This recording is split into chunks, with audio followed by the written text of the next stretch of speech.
सच्ची कृष्ण कथा की लेखिका रमा अग्रवाल की तरफ से आप सबको राधे राधे। आज हम श्रीमद् भगवत गीता के 13वें अध्याय पर पहुंच चुके हैं और इस 13वें अध्याय का नाम क्षेत्र और क्षेत्रज्ञ विभाग है। क्षेत्र का अर्थ यह हमारा शरीर है और क्षेत्रज्ञ का मतलब होता है जो इस शरीर को जानने वाला है।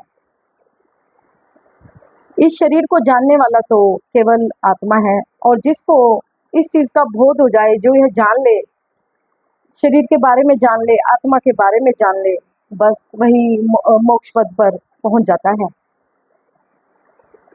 जो यह क्षेत्र है यानी कि हमारा शरीर है, इससे जो भी अच्छे बुरे कर्म होते हैं उन कर्मों को भोगने के लिए आत्मा को दोबारा दोबारा नए नए शरीरों में आना पड़ता है। उसकी वजह ये है, यह शरीर तो नश्वर है और आत्मा अविनाशी है, अनित्य है। और जो हमारे शरीर से यह अच्छे बुरे कर्म होते हैं, उन कर्मों का भुगतान करने के लिए आत्मा को फिर से नए नए शरीरों में आना पड़ता है। यहाँ पर मैं ये अध्याय शुरू करने से पहले एक बात आपसे करना चाहूंगी। इसी अध्याय के से संबंधित बात है। हम आए दिन जन्म और मृत्यु देखते हैं। पहले हम जन्म की बात करेंगे। दो बच्चों का जन्म एक ही साथ हुआ। एक का जन्म अमीर घर में हुआ और एक बच्चे का जन्म गरीब घर में हुआ। अमीर बच्चा शुरू से ही सुख भोग रहा है और गरीब बच्चा शुरू से ही दुख भोग रहा है। कई बार तो उस बच्चे का जीवन बड़े होते होते होते बुढ़ापे तक दुखों में ही कट जाता है और कई बार वह अमीर बच्चा शुरू से ही सुख पाता है। वह थोड़ा सा भी कुछ बड़ा होने पर कुछ करता है, उसका फायदा ही फायदा होता जाता है। कुछ उसको माता पिता की अच्छी धन दौलत भी मिल जाती है और कई बार ऐसा होता है कि वह थोड़ा भी कर्म करता है तो उसको फायदा ज्यादा होता है और वह अंत तक कई बार सुख भोगता है। ऐसा क्यों होता है? क्या भगवान किसी से ज्यादा प्रेम करते हैं या ज्यादा द्वेष रखते हैं? नहीं। ऐसे उन्होंने क्या कर्म किए थे कि एक बच्चा अमीर घर में जन्मा और एक बच्चा गरीब घर में जन्मा और गरीब बच्चे की सारी उम्र गरीबी में ही कट गई? यह उसके पिछले जन्मों के कर्म है। कर्म तो हर जीव जंतु के भी होते हैं। जैसे आप उदाहरण के लिए कुत्ते का ही उदाहरण ले लीजिए। एक गलियों में मारे मारे घूमते हैं, जिनके ऊपर ना कोई छत है, ना उनको ये पता आज हमें खाना मिलेगा या नहीं मिलेगा। और कुछ कुत्ते ऐसे होते हैं जो अमीरों के घर में पलते हैं, अच्छे अच्छे बिस्तरों पर सोते हैं, गाड़ियों में घूमते हैं और बढ़िया खाना खाते हैं, बढ़िया उनका ट्रीटमेंट होता है। ये क्या है? ये उनके भी कर्म है, ये पिछले जन्मों के किए हुए उनके कर्म है। बस अपने ही कर्मों के अनुसार कोई ना कोई योनि भोगने वे आए हैं और उन्हें जो है सुख दुख प्राप्त हो रहा है, वह अपने ही कर्मों के कारण हो रहा है। भगवान किसी भी के कर्मों के लिए उत्तरदायी नहीं है। ये हमारे ही द्वारा किए हुए दान है, पुण्य है, जो हम अगले जन्मों में काटने के लिए आते हैं। यह जो गीता ज्ञान है, जो इसमें यह अध्याय है, क्षेत्र और क्षेत्रज्ञ 13वां अध्याय, यह भी बड़ा उच्च कोटि का ज्ञान है। वैसे तो गीता का जो एक एक अध्याय है, इसमें बड़ा उच्च कोटि का ज्ञान भरा हुआ है। यह हमें कर्मों के बारे में सिखाती है, शरीर और आत्मा के बारे में सिखाती है और भक्ति किस प्रकार की जा सकती है उसके बारे में सिखाती है। ऋषि महर्षियों ने हजारों साल तप करके जो ज्ञान हासिल किया, उस ज्ञान को श्री कृष्ण भगवान ने इस श्रीमद् भगवत गीता में के माध्यम से उतारा है। यह बड़ा उच्च कोटि का ज्ञान है। कई बार भक्ति के भी इसमें बड़े आसान तरीके बताए हुए हैं। जरूरी नहीं है रोज रोज मंदिरों में जाना, घंटे बजाना या माला उठाकर माला ही करना यही भक्ति है। भगवान ने भक्ति के बड़े सरल तरीके बताए हैं। भगवान कहते हैं, यदि तुम मंदिर ना जा सको, माला ना उठा सको, तो तुम जो भी कर्म करो, क्योंकि जब आप इस संसार में आए हैं कुछ ना कुछ कर्म तो आपको करना ही पड़ेगा। आप जो भी कर्म करो, मान लीजिए उदाहरण के लिए आप सुबह मॉर्निंग वॉक पे जाते हैं, आप बस अपना यही कर्म भगवान को अर्पण कर दीजिए।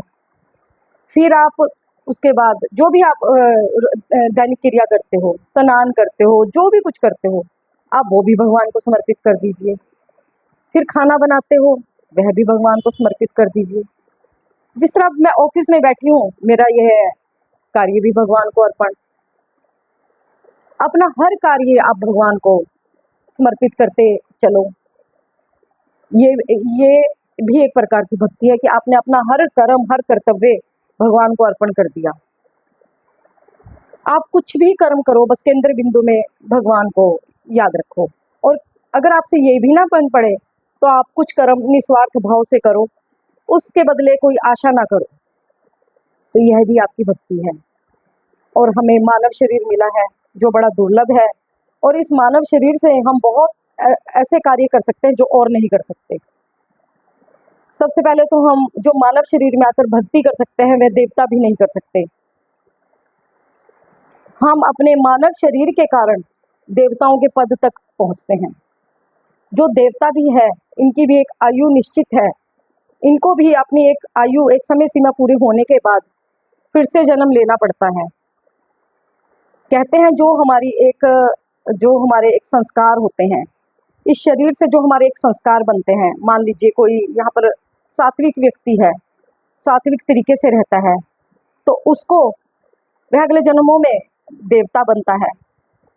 जो राजसी प्रवृत्ति का व्यक्ति है, वह मनुष्य बनता है। और जो तामसी प्रवृत्ति के व्यक्ति हैं, जिनका काम लड़ाई झगड़ा, नॉन वेज खाना और गलत काम करना, वह एक पशु योनि में जाते हैं। हमारा स्वभाव ही हमारा अगला जन्म तय करता है। श्रीमद् भगवत गीता में बड़ा उच्च कोटि का ज्ञान है, भक्ति करने के बड़े सरल तरीके हैं। और आपको कुछ ना कुछ, जो भी आप कमाते हो, जो आपकी समर्थ है, जितनी आपकी पॉकेट अलाउ करती है, आप कुछ ना कुछ निस्वार्थ भाव से वह दान पुण्य में लगाइए। और आपके आसपास जितने भी जीव जंतु हैं, या कोई ऐसा इंसान है आपको लगता है कि वह भूखा है, कुछ ना कुछ अपनी समर्थ के अनुसार उनके लिए जरूर कीजिए। आप बहुत बड़े दिखावे के लिए बहुत बड़े भंडारे मत लगाइए। आपके आसपास जीव हैं, उनके भी भगवान ने पेट लगाया है, भूख प्यास उनको भी लगती है। आप नित्य प्रति ये छोटे छोटे भंडारे कर सकते हैं। कितने पक्षी हैं, आप पक्षियों के लिए थोड़ा सा पानी, थोड़ा सा अनाज रख सकते हो, ये भी आपका एक प्रकार से भंडारा है। आपके आसपास कोई गाय है या और जीव जंतु है, अब कुछ भी है, उनके लिए कीजिए। या कोई आपको कोई मनुष्य ऐसा दिखता है कि भूखा है, थोड़ा सा खाना उसको खिला दीजिए। बस यही आपका बहुत बड़ा दान है। कहते हैं कि अन्न दान से बढ़कर कोई दान नहीं है। आप श्रीमद् भगवत गीता के गीता ज्ञान से बने रहिए। आपको गीता ज्ञान से कुछ ना कुछ अच्छा सीखने को मिलेगा, और आपके जीवन में एक बहुत बड़ा बदलाव आएगा। और आप कुछ समय के बाद महसूस करेंगे कि आपका व्यवहार, आपका जो नेचर था, वह धीरे धीरे कैसे परिवर्तित हो गया। जो आप पहले थे और अब गीता ज्ञान के बाद आप क्या हैं, आपको ये खुद ही मालूम हो जाएगा। इसलिए गीता ज्ञान से बने रहिए। और जो ये 13वां अध्याय है क्षेत्र और क्षेत्रज्ञ, इसके बारे में विस्तार से मैं वीडियो आगे बनाऊंगी। आज के लिए इतना ही। जय जय श्री राधे।